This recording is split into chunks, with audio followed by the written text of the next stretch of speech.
अस्सलाम वालेकुम स्टूडेंट्स। इस वीडियो में हम रिव्यू करेंगे जी एक बहुत ही इंटरेस्टिंग लैपटॉप का, और वो है डेल इंस्पायरन 5721 यानी 5721। ये लैपटॉप आपके सामने है जी, ये आप देख सकते हैं। इसकी जो स्क्रीन है वो एलईडी में है, ये वजह है कि आप मुझे भी इसके रिफ्लेक्शन में देख सकते हैं। और इसकी जो बैक मतलब है इसकी जो स्क्रीन है, और आप ये देख सकते हैं इसका टॉप बिल्कुल ज़बरदस्त है। और बहुत कम इसमें आप समझ लें कि कोई इस टाइप का आपको स्क्रैच मिलेगा, मतलब साफ़ सुथरी कंडीशन में है। कोर i7 है, थर्ड जनरेशन है। बाकी आपको ऑन करके अभी इसका मैं बायोस वगैरह का भी बताता हूँ, और इसमें कुछ चीज़ें आपको इस इंशाल्लाह रिव्यू के अंदर मैं बताऊँगा जो अक्सर स्टूडेंट्स जो है ना वो पूछते हैं।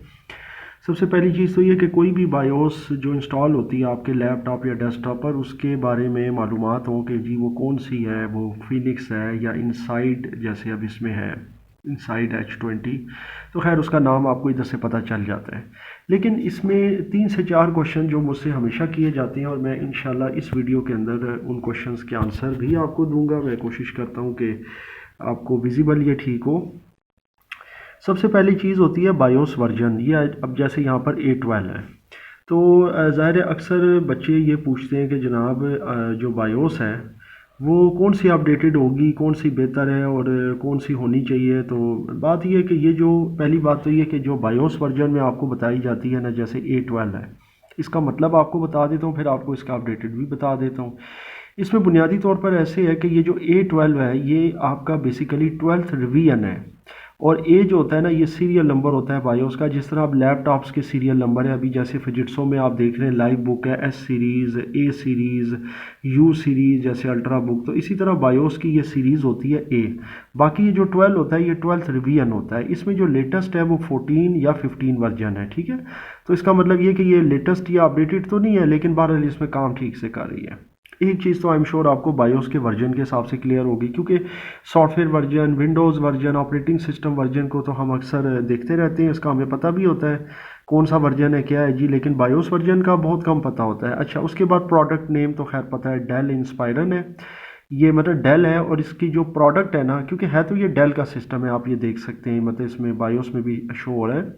लेकिन प्रोडक्ट नेम एक अलग चीज़ है, यानी डेल की कौन सी प्रोडक्ट है। मतलब डेल का लैपटॉप तो ये है, लेकिन इसमें प्रोडक्ट कौन सी है, इसका मॉडल कौन सा है। मतलब आप इसको अगर नॉर्मल या आम जबान में समझ लें मॉडल, तो वो है इंस्पायरन 5721, ठीक है। क्योंकि ये चीज़ अगर आपको पता होगी ना, तो फिर इससे आप आगे इसके ड्राइवर्स की सपोर्ट और बहुत सी चीज़ें और भी देख सकते हैं। एक और सवाल होता है कि जी सर्विस टैग क्या चीज़ है। देखिए, जो सर्विस टैग होता है ना, ये डेल के अंदर बहुत इंपॉर्टेंट है। ये 7 कैरेक्टर्स का होता है, अल्फ़ा न्यूमेरिक। मतलब इसमें अगर आप पढ़ें ना, तो ये 6 जो है ये नंबर है, ये आखिर में भी 1 नंबर है। बीच में HFWCW जो है ना, ये आपको पता है अल्फ़ाबेट्स हैं। तो ये अल्फ़ा न्यूमेरिक कम्बिनेशन होते हैं, टोटल 7 कैरेक्टर्स पर मबनी। तो ये आपका सर्विस टैग भी बड़ा ज़रूरी है। ये अक्सर जब आप डेल की ओरिजिनल वेबसाइट पर जाते हैं, जो उसकी ऑफिशियल वेबसाइट है support.dell.com, वहाँ पर भी आपको अक्सर ये ज़रूरत पड़ जाती है सर्विस टैग की।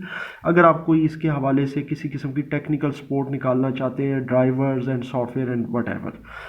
और ये जाहिर है कि बायोस के लिए भी अगर आपने अपडेट करनी है और इस तरह की कोई फ़ाइल हासिल करनी हो। बाकी उसके बाद CPU टाइप आपके लिए इंपॉर्टेंट है कि जी इसमें कौन सा कोर है। जी कोर i7 है। अच्छा, अब एक और 2 चीज़ें क्लियर कर दूं, क्योंकि ये भी सवाल अक्सर होता है। जनरेशन का तो बहुत से बच्चों को पता चल चुका है। मैं बताता हूँ कि जी ये कोर i7, कोर i3 या कोर i5 जो भी कोर होती है, उसके बाद जो पहला डिजिट होता है वो जनरेशन होती है। जैसे ये 3 है तो ये थर्ड जनरेशन है। इसके बाद वाला क्या होता है, इसके बाद वाला जो 517 है ना, ये इसका मॉडल नंबर होता है, ठीक है, मतलब CPU का।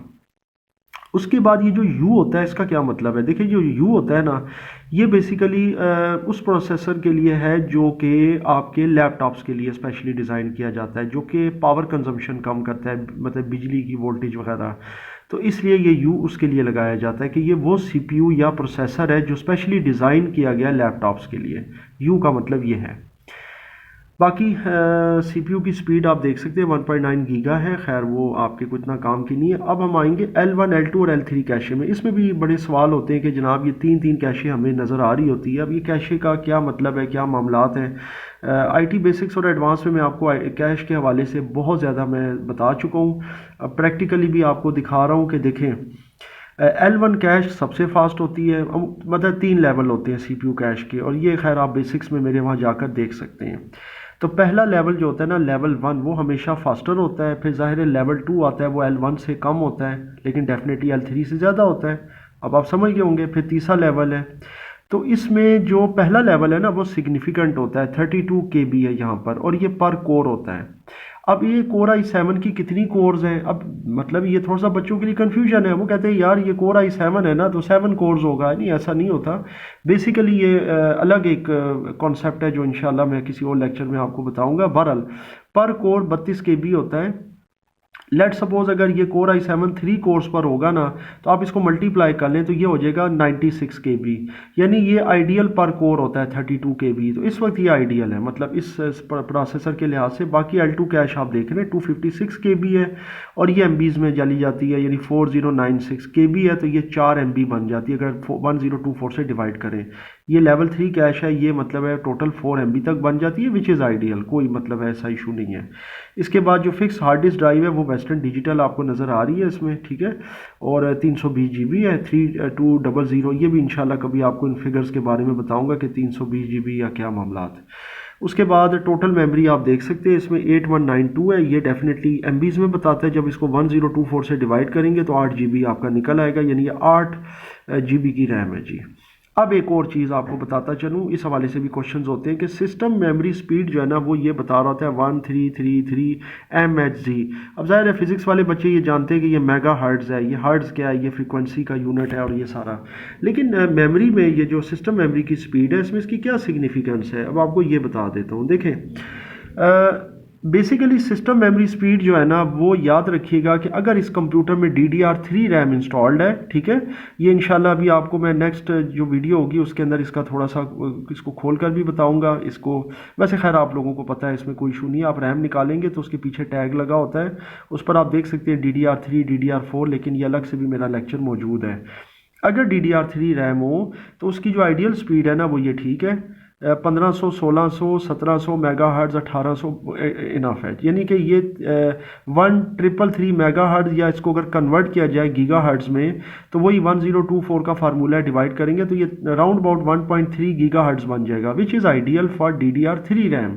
अगर DDR4 होगी ना जनाब तो फिर यहाँ पर 4000 3500 4000 मेगा हर्ट्ज़ होना चाहिए, यानी राउंड अबाउट 3.5 गीगा हर्ट्ज़। यानी कि DDR4 के लिए फिर वो एक आइडियल स्पीड है। सो आई एम श्योर आपको डिटेल के साथ जो है ना ये अभी बायोस के हवाले से मैंने ये चीज़ें बताई हैं। इसमें आपको सर्विस टैग, बायोस के वर्जन्स, कैश के हवाले से कौन सी आइडियल कैश होती है, फिर उसके बाद कुछ और चीज़ें भी पता चली हैं मेमोरी स्पीड के बारे में। DDR3 के लिए कौन सी आइडियल स्पीड है, DDR4 के लिए कौन सी आइडियल स्पीड है। इसमें मज़ीद अगर आपका कोई क्वेश्चन होता है तो वो आप मुझसे ज़रूर पूछें।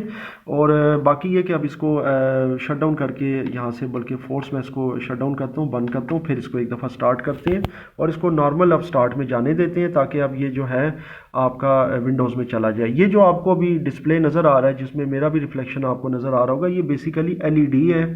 ये 17.3 इंच LED के अंदर ये आता है। खासा बड़ा लैपटॉप है और ये मेटल बॉडी में है, और मतलब इसको हम कह सकते हैं कि बड़ा ब्रिटल और एक हैवी लैपटॉप है, वज़नी लैपटॉप है। उस लिहाज से कंपैरेटिवली जिस तरह हम देखते हैं कि हमारे पास बहुत स्लिम लैपटॉप्स आते हैं, मतलब बड़े स्लीक डिज़ाइन होता है, उससे थोड़ा सा ये मोटा है। इसके अंदर एक DVD ROM भी इंस्टॉल्ड है, विच इज़ ऑब्वियसली सुपर।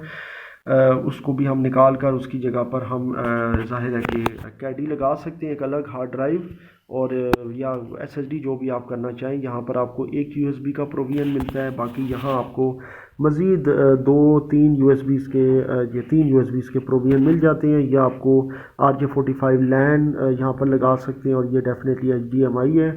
और बाकी ये इसमें सिंपल डेल का अडाप्टर है विच इज़ 75 वाट या 90 वाट का अडाप्टर इसमें लग जाता है। इंशाल्लाह आपको मैं अडाप्टर्स के बारे में भी एक रिव्यू दूंगा, 1 से 2 लेक्चर्स उसके ऊपर कि कौन सा अडाप्टर आइडियल होता है। क्योंकि एक चीज़ और आपको बताता चलूँ कि अक्सर लोग डेल के और HP के अडाप्टर्स में बड़े कंफ्यूज हो जाते हैं, इनके तकरीबन एक जैसे ही इनके कनेक्टर्स हैं और वो लग जाते हैं। इंशाल्लाह किसी सेपरेट लेक्चर में इसके हवाले से भी बताऊंगा। बाकी ये आप देख सकते हैं इसमें 320 GB हार्ड ड्राइव है, जिसमें से 200 GB की बनी हुई है एक पार्टीशन, और जो मेन है C प्राइमरी वो तकरीबन 100 GB तक है। सो ये जनाब इसका रिव्यू है। और LCD इसकी जो है, सॉरी LED, वो बिल्कुल A+ है, साफ़ सुथरी है।